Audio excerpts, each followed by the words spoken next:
Thank you all for coming. We're just going to open it up for questions. If you have a question, please use the microphone. Turn it on for us.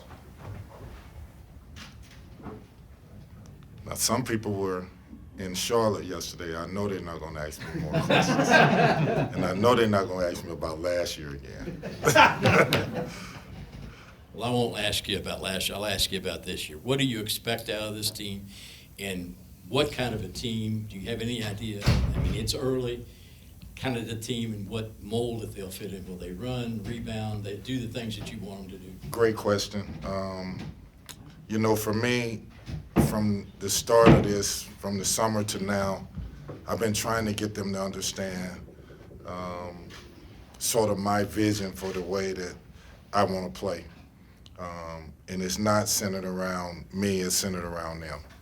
So we have a bunch of players, right? So easily we could have 10, 11 guys that conceivably could be starting or playing.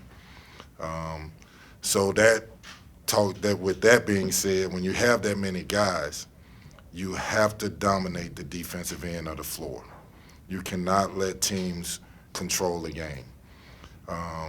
And that takes focus and discipline, and I use this word often, desperateness. So defensively, we have to be a team that takes stuff away from offenses. Offensively, we got to be a team that's attacking, that's playing with freedom, that's playing fast, which at times is hard because I'm asking them, and you can see when you watch, the red-white game and the Simmons game, at times they look like they're overpassing. I'm good with that because I'm imagining that we're playing Carolina, Duke, Clemson, really good teams, Pittsburgh, all these really good teams that are really good. You're not going to be able to make one pass and get up a shot. You're not going to be able to run down the court and nobody else touch the ball and get a shot. They're going to be good defensive teams that's going to force you to move the ball, and so that's sort of why I like the fact that they're trying to make extra passes to each other.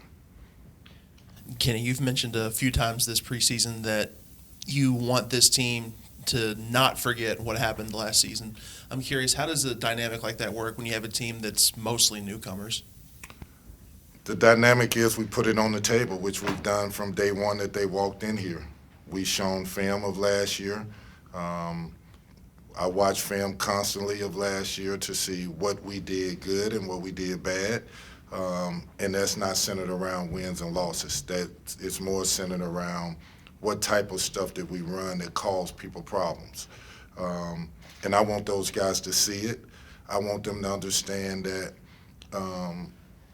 this fan base is going to be with you when you're winning. They're going to be with you. So don't look at some of the negative stuff and think that they automatically assume that we're not any good. Understand, just like football, when this is good, they're going to come and support you. That's what the history of this program has been.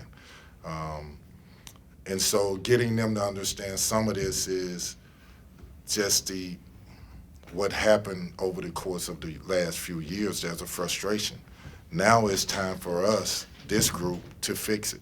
And it's the first step. A lot of the things when I walked in the door, we inherited. Some of those guys that we inherited are gone. The mentality is gone. Now we're just starting a new culture. Kenny, you've mentioned so much about the defensive side of the ball. Young kids, they really kind of want to focus on offense. How has this group bought into defense early on? You see it in spurts. You see that we can pick up full court in spurts. You see it. We haven't got consistent at it, and I don't want us to be consistent at it right now. We're learning about each other. We're learning the importance of playing defense. And as we watch games, and as we play games and watch the film of it, we'll understand why we're doing what we're doing. Keeping the ball in front. There was lessons in that from the Simmons game. So I'm working on this drill for 3 or 4 days about keeping the ball in front, called a retreat drill. Well, Tylor is constantly trying to get a steal like he's in high school. He doesn't know yet. He's going to learn the discipline of having active hands and keeping the ball in front and retreating with his hip square. Once we learn that and get it and it becomes second nature, we're going to be a really good defensive team because we have length, we have shot blocking, and we can play all over the perimeter. Kenny, when you look at last season, and not even necessarily what happened on the court, but off the court for you, you've been in the game a long time, but being a head coach is different. The responsibilities are different. The day-to-day is different. How are you different going into year two than what did you learn from that experience last year? I learned that the people that are with you are going to be with you. The people that aren't, don't worry about them. My job, the main thing I take away from it is I had an obligation to the young people, whether I recruited them or brought them in or not, to love them, to be good to them, to not take my frustrations out on them, and I didn't. I treated every kid with respect. I disciplined them. I wasn't happy at all times with them. So I take that away knowing that I did right by them, which helps me sleep at night because that's somebody's child. And if any of us in this room have ever been mothers or fathers, I hope that we would understand that what it feels like for your child to be hurting, for your child to not have success, your child to have doubt, your child to not believe in something. Well, my job is to make sure that I inspire your child. I do right by your child. Doesn't mean we win or lose games, but it means I discipline you to do right. And that's what I feel good about. Coach, I have a question for you. Following up from last year, and you said there were so many players who left, and you brought in a lot of new ones. How do you get them to all integrate now, work together? Do you see bonds forming between certain players? How do you get them to work together and depend on each other? I think the great thing about the group that we brought in, it was talked about in the recruiting process. It's not a choice on how you're going to carry yourself, how you're going to feel about your teammates. It's not. If you think it's a choice and you have days or moments where you don't want to be about team, you don't want to be in the group, then I got to put you on, I call it putting you on ice. So you're in the refrigerator, you're on ice. And the other guys will keep growing. I believe in that. I can't let one player, two players, no matter how good they are, I can't let them bring down the group. They could be starters. It could be my best player. It could be my worst player. I don't care. I know that I can't let the group suffer.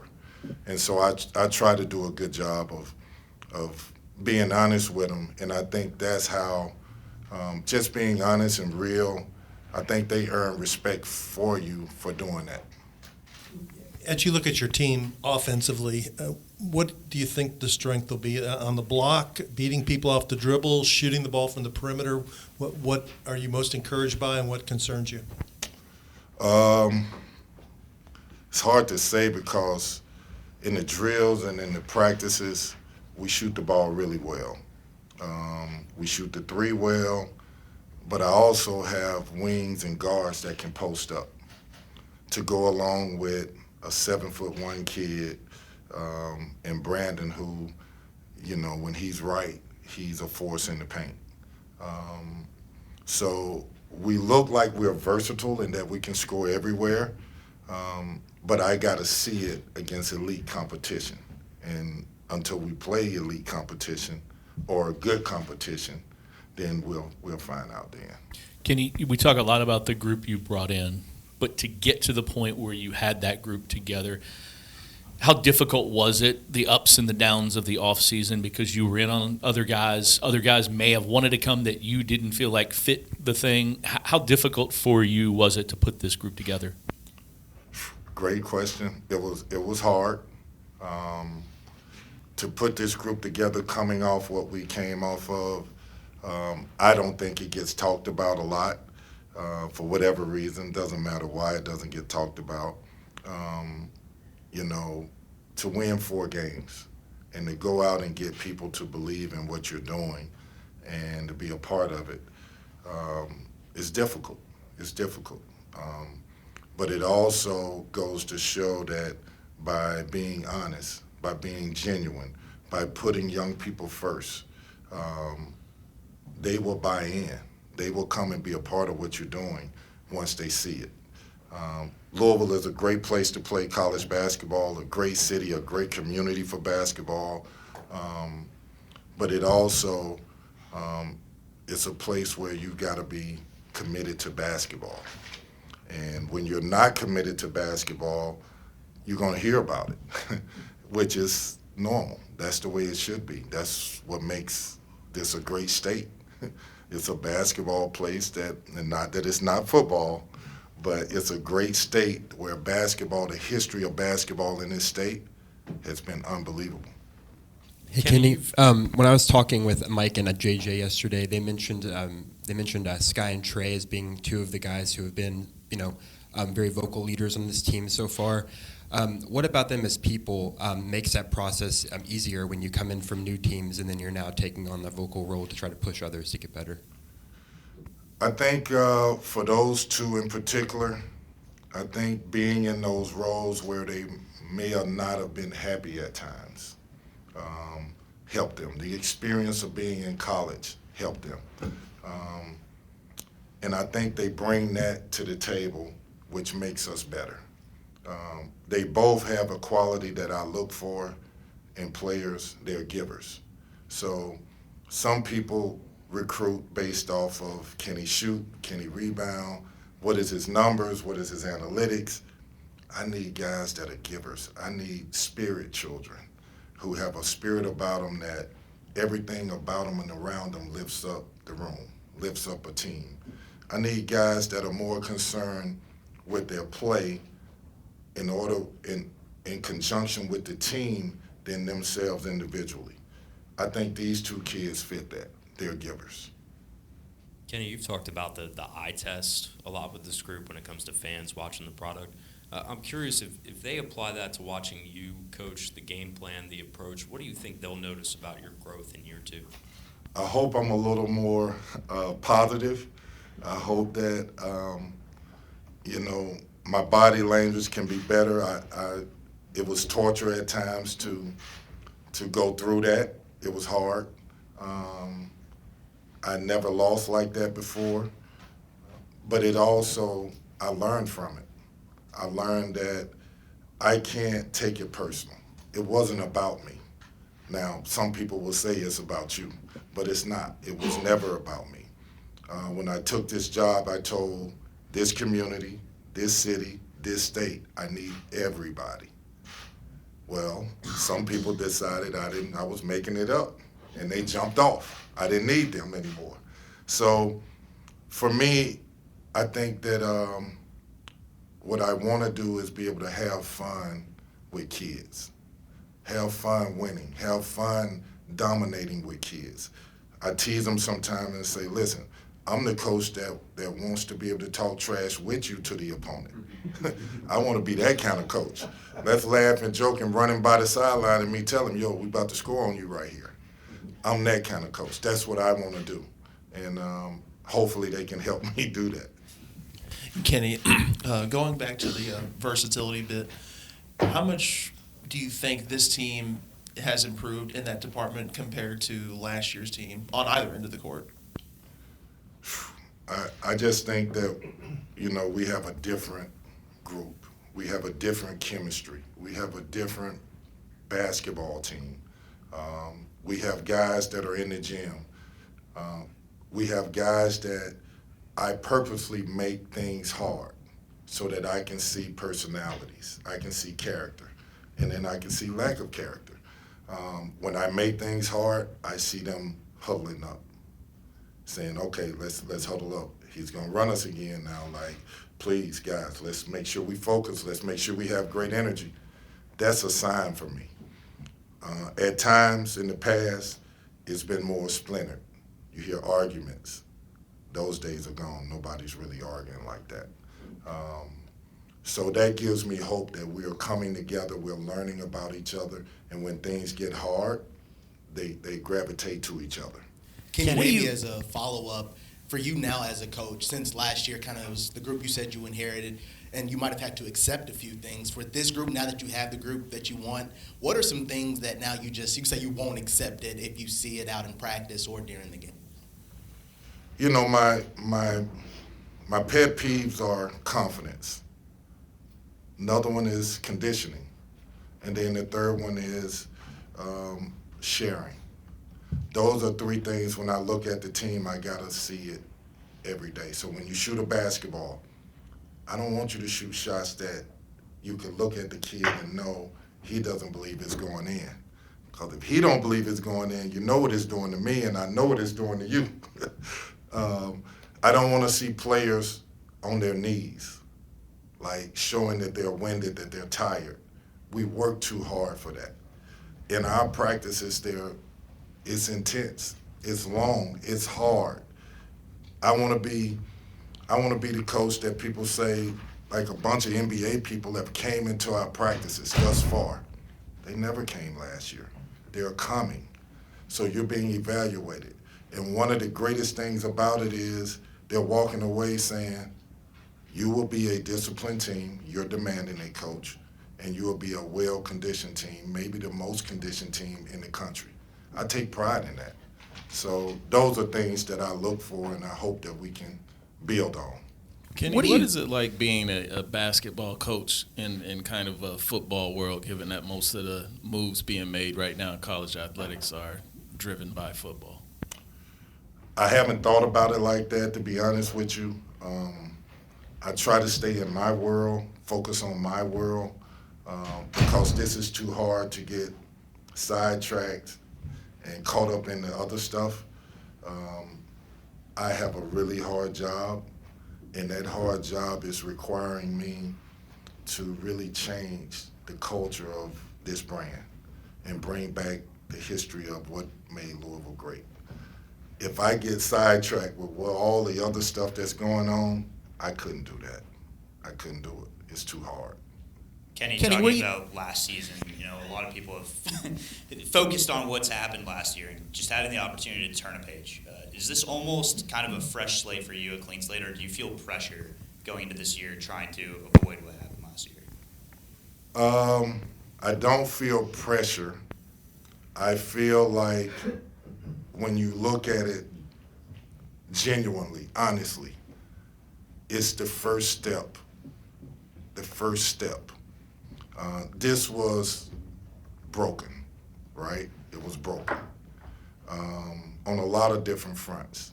So to watch it, see it, evaluate it, figure out how do you fix this, how do you change this, has been hard.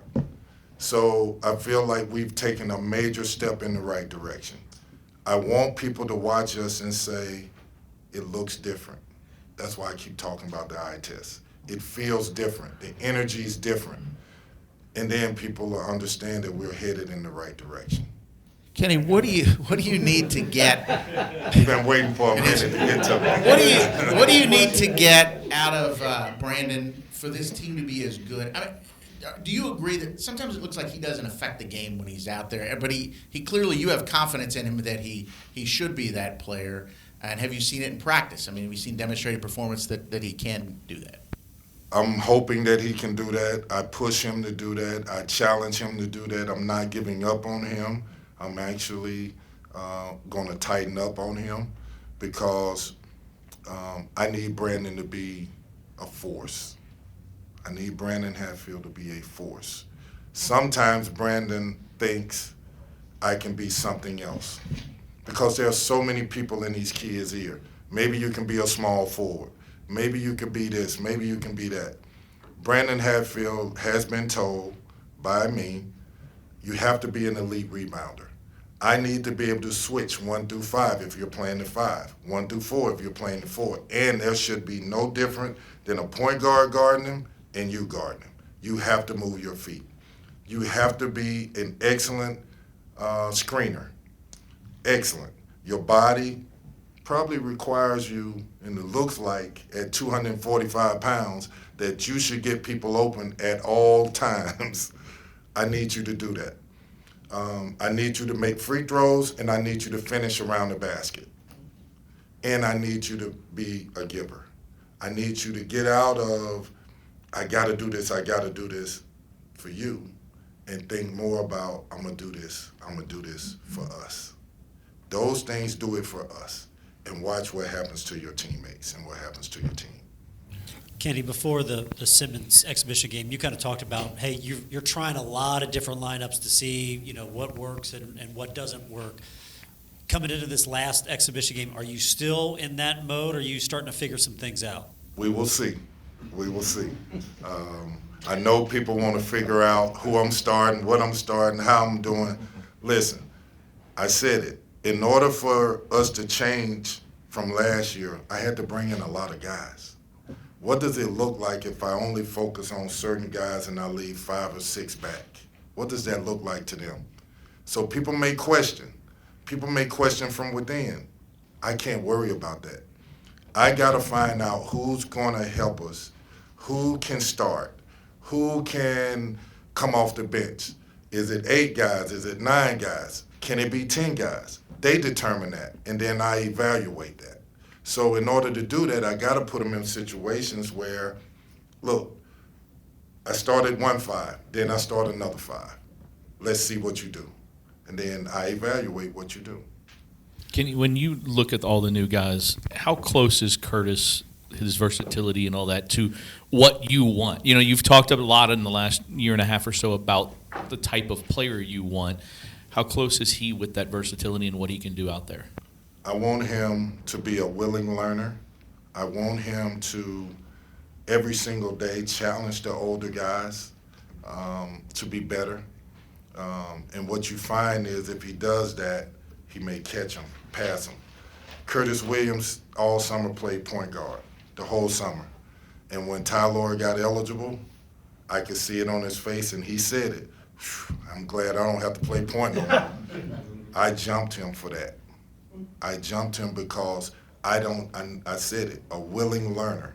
I'm throwing something at you that you've never seen before. In high school, your coach told everybody throw you the ball and just let you shoot. I'm not doing that. That's not going to help you be the player that you need to be. I need you to be a willing learner. If I throw you at the point, coach, I got it. If I put you at the power forward, coach, I got it. That's the type of player I need him to be. You have mentioned about players playing with the hunger. Who do you see doing that consistently? And also, is this team playing with a chip on the shoulder? It's hard to say exactly that they're playing with a chip on their shoulder now. We hadn't played enough. There was emotions involved against Simmons where we were tentative. Consistently, I would say Scott Clark every day comes to work and goes hard. Trey White comes to work every day and goes hard. Mike James comes to work every day and goes hard. Dennis Evans comes to work every day. Body's hurting. I can't, literally saying, I'm not going to go eat. I'm not going to hang out. I ain't going to the movies. I'm not going to the mall. I'm going to get in the bed and ready for the next day. I know he's going to try to kill me. So I love that. I love that they're giving me what they have, and I'm asking for more, and then they're overcoming that barrier. That makes sense? JJ had his best season last year. How has he grown since you've been here, and what's the next step for him? To me, JJ, he got a lot better. He's more sure of himself. He made so many strides as a player. When I walk through these doors, and I try not to remember this with him, but every mistake he made, he slumped his shoulders, his head was down, he had no belief. Some of this, we probably beat belief into him. But there are times now where he's dominant. The last practice we had, he was dominant. His energy was dominant. And then there's other times where he's floating. He's not giving the energy. I need to know why. I need to know, how do we get you being that dominant player you were last practice every single day of your life? If you're that, every NBA team will want you, every player, every organization in basketball wants players that are that athletic, that skilled, that play with a fire, that play with that kind of energy. Kenny, you've talked a lot about Dennis. You've coached a lot of successful big men. Does he remind you of any of the successful ones, or is he that unique of a talent with his length and height? He is I've never coached anybody like Dennis, simply because his body. He's so long. His legs are pretty thin, to say the least. But he has ways about him that influence winning. The way he blocks shots, the way he's catching the ball and finishing around the basket, dunking everything that he can dunk. I've gotten hundreds of calls just off the 2 times that we've played where people have seen saying, Kenny, he's gotten better. He's gotten a lot better. Well, 2 things with that. How was he before? And then he has really gotten better. And he's embraced getting better. I'm on the big guys about setting screens, and then I watch film, and his small frame is hitting people. And it's hurting him just as much as it's hurting the defender, but he's doing it. And then he's getting out and getting out of those screens and getting to the rim and catching lobs. I like that. And Dennis hasn't even touched the surface of how good he's going to be. We just got to continue to pour water on him and continue to let him grow. Kenny, how much more aggressive is Mike James in this preseason compared to last, considering he was coming off of that Achilles injury last year? Me and Mike James yesterday had the pleasure on the plane ride to Charlotte. We watched the game together. And I'm like, Mike, look at the way you're moving. Look at the way the guy back cut you and you was lost. Why weren't you alert, see a man in ball? Why you can't separate running the floor? His words, Coach, I was fat last year. I said, okay, I give you that. You was fat. But are you better now? Literally, I'm asking him, are you better now? I know he's better. I know he's more sure of himself. I know he feels more comfortable. I want to hear him say it. And so he was like, I'm not even the same player I was a year ago.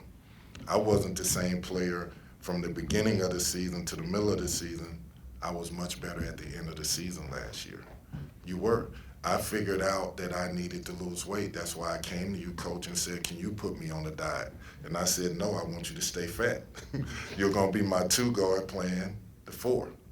So I posted Mike a lot last year because he's big and strong and can finish around the basket. Mike James is a joy to coach. Guys, when I tell you a joy to coach, a joy to coach. If I had 6, 7 guys like Mike James, regardless of position, you don't lose. I just need Mike to feel good about himself and play with extreme confidence. And whatever happens, happens. Quick follow-up. How much weight did he lose? I have no idea. Turnovers were probably the biggest problem for you guys last year on offense. Other than changing personnel, what have you done? What can you do to get it down to a level where it's not a problem for you guys? I think one thing is, last year we worked every single day on passing the basketball to each other. I think this year so far, our turnovers have been over-dribbling. Some of those turnovers we had during the season last year, you can't draw up. Dribbling the ball, and then all of a sudden nobody's around you and the ball goes out of bounds. You get an offensive rebound, you go up, nobody jumps with you, and the ball goes up straight in the air and you lose the ball. You throw the ball straight out of bounds and there's nobody there to receive the ball, nobody's there. Unforced turnovers cost us a lot. I would like to think that we're better. What I've seen so far, we are not the same type of team. But I still have a little scar tissue left from last year, and I'm not going to believe it until I see it. Try to finish up with your team photo, Brooks and Jody. Yeah, both Mike and JJ talked yesterday about just needing some time after last season ended, to leave campus and to just not think about basketball for a while. What did you see from them when they came back and hit the gym hard? Like Mike said, he needed maybe just 2 days back home before he was ready to get back in the gym. Like, what sort of just effort did you see from them from day one of coming back and trying to just build towards this year?